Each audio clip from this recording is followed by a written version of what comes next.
बिहार में पिछले कई दिनों से उठापटक बनी हुई है। सियासी गलियारों में चर्चा का बाजार गरमाया हुआ है और इसी बीच पटना में जेडीयू की प्रदेश कार्यकारिणी की एक बैठक हुई।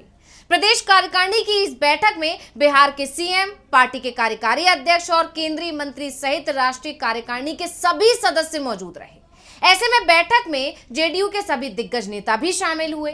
सिर्फ केंद्रीय मंत्री ललन सिंह की बैठक से दूर रहे और इसी ने चर्चा का बाजार गरमा दिया। जेडीयू की तरफ से कहा गया कि ललन सिंह का प्रदेश के बाहर एक कार्यक्रम था, जिस कारण से वो बैठक में नहीं आए। लेकिन बैठक में हंगामा तब मच गया जब कार्यकारिणी के सदस्य ने नीतीश कुमार को ही निशाने पर ले लिया। तो क्यों पार्टी में निशाने पर आए नीतीश कुमार, इसी सवाल पर हम करेंगे अपनी स्पेशल रिपोर्ट में बात। नमस्कार, मैं हूं अंशिता। तो पटना में जेडीयू प्रदेश कार्यकारिणी की बैठक में बवाल मच गया। वैसे भी जेडीयू में पिछले कुछ दिनों से कुछ भी ठीक नहीं दिख रहा है। नेताओं की नाराजगी की खबरें लगातार सामने आ रही हैं। चर्चाएं तो नीतीश कुमार के एनडीए छोड़ने की भी हो रही हैं। पिछले 20 दिनों से बीजेपी और जेडीयू के बीच लगातार दूरियां बढ़ती दिख रही हैं। जेपी नड्डा पटना आते हैं तो नीतीश कुमार से उनकी मुलाकात नहीं होती। कुछ लोगों का कहना है कि जेपी नड्डा नीतीश कुमार से नहीं मिले, वहीं कुछ लोगों का कहना है कि नीतीश कुमार ने उन्हें मिलने बुलाया ही नहीं। तो वहीं नीतीश जब दिल्ली जाते हैं तो बीजेपी के नेताओं से भी दूरी बनाते दिखते हैं। जेडीयू की तरफ से सफाई आती है कि दौरा निजी था, वो अपनी आंखों का इलाज कराने के लिए वहां गए थे, तो बीजेपी नेताओं से मिलने की जरूरत नहीं थी। काम होता तो जरूर मुलाकात होती। इस तरह की सफाइयां जेडीयू की तरफ से दी जाती हैं। नीतीश स्वास्थ्य कारण से गए थे, ये कहा गया, अस्पताल में डॉक्टर को दिखाया और पटना वापस लौट आए। इसमें राजनीति कहां से आ गई? लेकिन अब जेडीयू की जब राज्य कार्यकारिणी की बैठक हुई तो इस बैठक में बवाल मच गया है। और सबसे हैरानी की बात यह है कि इस बैठक में निशाने पर नीतीश कुमार और उनके करीबी मंत्री आ गए। बैठक के एजेंडे को लेकर खगड़िया के परवत्ता से जेडीयू विधायक डॉक्टर संजीव ने जब बोलना शुरू किया तो उन्होंने बहुत कुछ कह दिया। उन्होंने कहा कि इस बार बिहार में 225 सीटें जीतनी है, नीतीश कुमार को सीएम बनाना है। उन्होंने नीतीश के लिए भारत रत्न की भी मांग कर दी। अब ललन सिंह पर भी उन्होंने तंज कस दिया और ललन सिंह पर तंज कसते हुए उन्होंने कहा कि कुछ व्यस्तता रही होगी, इस कारण वो नहीं आए हैं। लेकिन ये महत्वपूर्ण बैठक थी, उन्हें आना तो चाहिए था। बाकी का ललन सिंह बेहतर जाने। लेकिन उनके इस बयान के बाद जेडीयू विधायक ने जो कुछ बोला उससे पार्टी के नेता ही चौंक गए, क्योंकि अचानक ही डॉक्टर संजीव के निशाने पर नीतीश कुमार आ गए थे।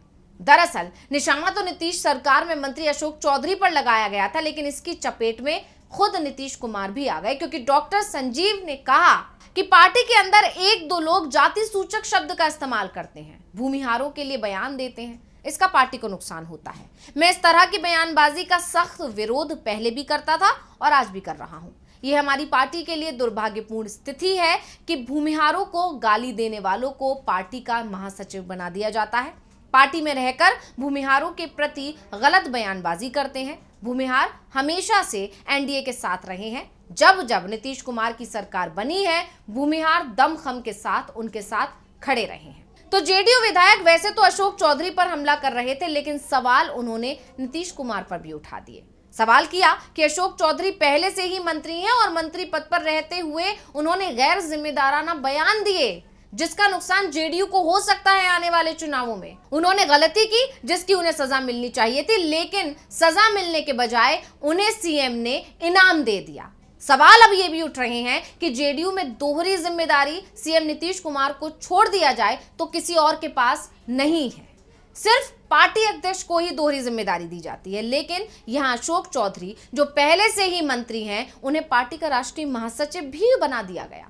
सवाल ये उठ रहे हैं कि अगर अशोक चौधरी को राष्ट्रीय महासचिव पद चाहिए तो फिर उन्हें मंत्री पद छोड़ देना चाहिए, और अगर मंत्री पद चाहिए तो फिर राष्ट्रीय महासचिव पद से उन्हें हट जाना चाहिए। वैसे डॉक्टर संजीव की माने तो अशोक चौधरी को दोनों ही पदों से हटा देना चाहिए। दरअसल जो चर्चाएं जेडीयू के अंदर चल रही हैं, इसमें ये बात अधिकांश यानी ज्यादातर नेता कह रहे हैं कि अशोक चौधरी एक साथ दो पद कैसे संभाल रहे हैं। यहां तक कि 2 साल पहले जब आरसीपी सिंह जेडीयू के अध्यक्ष बने थे और बाद में जब वो केंद्र में मंत्री बने तो उन्हें पार्टी अध्यक्ष पद से इस्तीफा देना पड़ा था। तो फिर अशोक चौधरी पर वो नियम लागू क्यों नहीं हो रहा है? नीतीश कुमार तो पार्टी के प्रमुख हैं, पार्टी की पहचान ही उनके नाम से है, इसलिए नीतीश कुमार पर ये नियम लागू नहीं होते हैं। लेकिन जेडीयू में कोई दूसरा नेता 2-2 पदों पर एक साथ नहीं रहा है।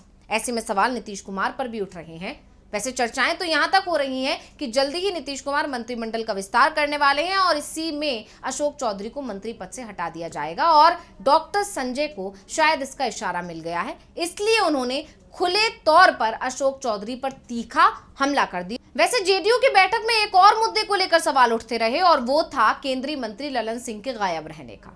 हालांकि पार्टी की तरफ से ये सफाई दी गई कि वो किसी और काम में व्यस्त थे, उन्हें कोई निजी काम था, इसलिए वो इस बैठक में नहीं आए। लेकिन सवाल तो उठ रहे हैं और ये सवाल इसलिए उठ रहे हैं क्योंकि लगातार ललन सिंह और जेडीयू के बीच दूरियां देखने को मिल रही हैं। ललन सिंह लगातार बीजेपी के जो फैसले हैं उनका पक्ष रख रहे हैं, उन पर जो है विरोध नहीं जता रहे हैं, उनका समर्थन कर रहे हैं। जैसे कि पिछले दिनों जब वक्फ संशोधन बिल पर संसद में बोलना था, चर्चा हो रही थी, तब ललन सिंह ने जो है खुलकर इसका समर्थन किया था और इस पर जो है अपनी सहमति जताई थी और इसकी तारीफ भी की थी इस संशोधन बिल की। तो इस तरह से ललन सिंह कहीं ना कहीं जेडीयू से अलग हटते नजर आए, पार्टी विचारधारा से अलग हटते नजर आए, पार्टी लाइन से अलग हटते नजर आए और इसी वजह से जेडीयू और ललन सिंह के बीच कहीं ना कहीं दूरियां हैं। वहीं कुछ लोग दावा ये भी कर रहे हैं कि ललन सिंह तय ही नहीं कर पा रहे हैं कि उन्हें कब अपनी पार्टी के साथ खड़ा होना है और कब उन्हें बीजेपी के साथ खड़े हो जाना है, क्योंकि एक तरफ तो केंद्र में एनडीए के साथ है नीतीश कुमार की पार्टी जेडीयू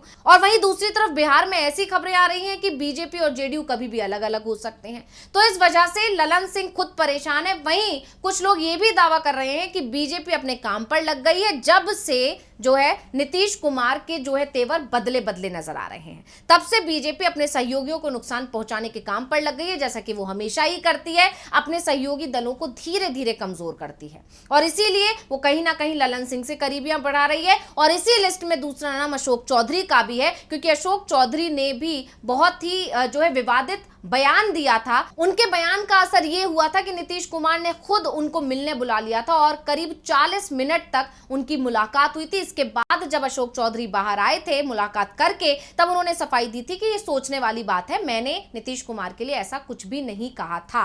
लेकिन अब जब अशोक चौधरी के बाद ललन सिंह जो गायब दिखे हैं इस बैठक से, जिस बैठक में उनका होना जरूरी था, जिसकी बात खुद जेडीयू के एक नेता ने की कि ये बैठक बड़ी थी, महत्वपूर्ण थी, इसमें ललन सिंह का होना जरूरी था, उन्हें आना चाहिए था, बावजूद इसके ललन सिंह इस बैठक से गायब रहे। तो इस तरह की चर्चाओं ने जोर पकड़ लिया है कि कहीं ना कहीं बीजेपी अंदर खाने कुछ तो खेल कर रही है, जेडीयू को नुकसान पहुंचाने की कोशिश कर रही है, जेडीयू को तोड़ने की कोशिश कर रही है। लेकिन जो बैठक हुई है ये इस तरफ इशारा कर रही है कि जेडीयू भी बीजेपी के इस चाल को समझ चुकी है और जेडीयू अपने काम में लग गई है। हालांकि माना यह जा रहा था कि इस बैठक में कोई बड़ी चर्चा होगी, किसी बड़े मंथन के लिए यह बैठक अचानक से बुलाई गई है। जेडीयू और बीजेपी के बीच जिस तरह से लगातार खटपट की खबरें आ रही हैं, जिस तरह से नीतीश कुमार बीजेपी के कार्यक्रमों से दूरी बना रहे हैं, जिन कार्यक्रमों में बीजेपी नेता जा रहे हैं वहां से दूरी बना रहे हैं, या फिर जो बैठकें वो खुद ले रहे हैं उससे बीजेपी कोटे के मंत्रियों को दूर रख रहे हैं। तो इस तरह की जो खबरें आ रही थी उससे ये मानकर चला जा रहा था कि इस बैठक में जो जेडीयू की जो बैठक बुलाई गई है इसमें कोई बड़ा फैसला नीतीश कुमार ले सकते हैं। लेकिन इसके उलट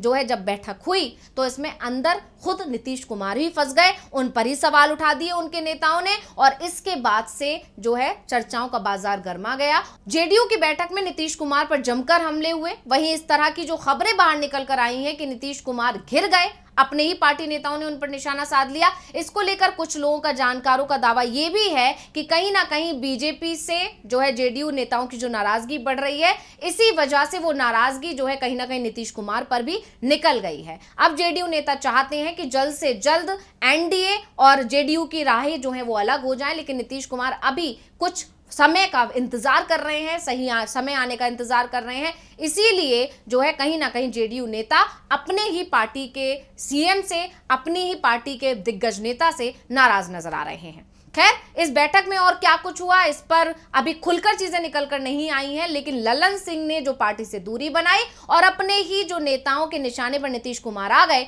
इससे चर्चा गर्मा गई है। तो इस रिपोर्ट को लेकर आपका क्या कहना है, हमें कमेंट करके अपनी राय जरूर दीजिएगा। इसी के साथ मुझे दीजिए इजाजत। देखते रहिए टीवी लाइव। नमस्कार।